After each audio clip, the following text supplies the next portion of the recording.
nakita mo, nagagalaw po natin yung kamay ng ganyan. Naibe-bend yung kanyang elbow ng ganyan. Oh. Ganyan po, tas ang ulo. Tapos meron siyang waist rotation para malaman yung mga ano niya, mga kanyang articulation.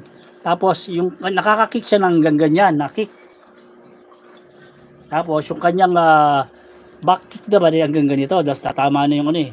Pero kung igaganon mo lang, sa side mo ng konti, may ganyan siya na-kick. Then yung kanyang knee, yan, nakakabend ng ganyan. Tapos yung paa, ganyan lang. Kaya kung may ano, may mga posing na pwede mo siyang incorporate sa kanya.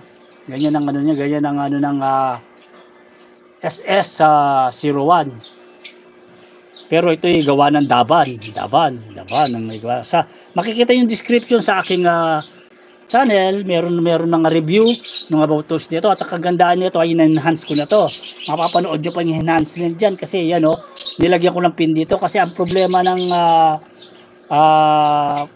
ano to, figure na to, dahil ito nakatouch lang, wala siyang pin. Every time na itatransform mo yan ay kumakalas yan, yan parang itong ganyan niya o.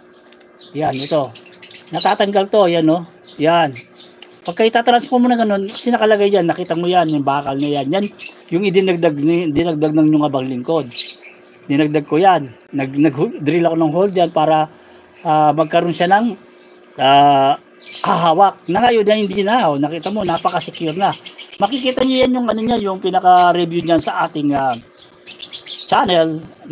Lalagay ko yung link dyan para makita nyo. Para makakapanood, makikita nila yung kung ano yung link na kung paano na i-repair tong SS01. Ayun. Na isa rin sa mga bagagandang gawa ng mga studio series yan. Kasi pagka tayo dahil alam natin dahil very popular si Bumblebee about sa mga toys, sa karakter, sa cartoons man yan o movie man yan, na talagang gusto natin nagkakaroon tayo ng figure na si Bumblebee na lalong-lalo na medyo accurate ang pagkagawa katulad ng SS Studio Series, kasi ang mga Studio Series ay talagang ginagawa po nila na ma-replika ng gusto yung mga yung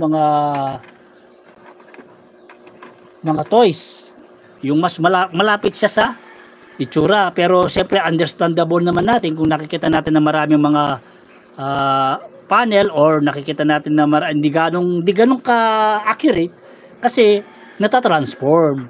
So kung ngayon sa panahon ngayon, dahil marami na po lumitaw na mga kit na tinatawag nila na transformable, yun yung mga accurate na makikita niyo yung itsura nila. Accurate ang dating nung, kasi hindi na transformable yun.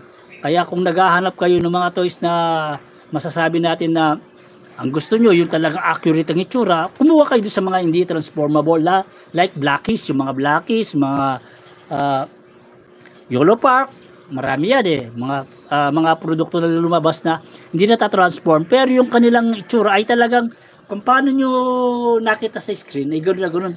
Yung kumbaga action figure talaga sila. Yung action figure lang sila, yun lang kategorya nila. Not like yung mga ganitong Transformers na natatransform. Na ibang kumbaga ibang level. Kumbaga sa usapin, ibang level yan kasi natatransform yan eh. Not like yung mga hindi natatransform na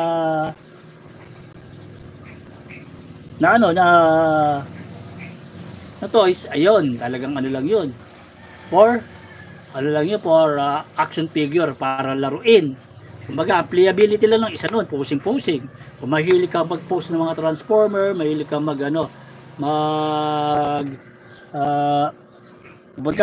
take pictures, take video na nakahawak yung mga weapon nila, kumbaga may mga posing sila, yun yung mga para sa'yo. Pero kung ang hilog mo naman ay yung nagtatransform, nakikita mo kumbaga 2-in-1, yung mga toys na masasabi natin na 2-in-1, ayun, pumunta ka doon sa mga toys na transformable. Kasi mga transformable doon na sure na na have fun, kumbaga. At yun lang ang kataluan lang doon, medyo fragile ng konti yung mga transformable. Kasi mga transformable na toys ay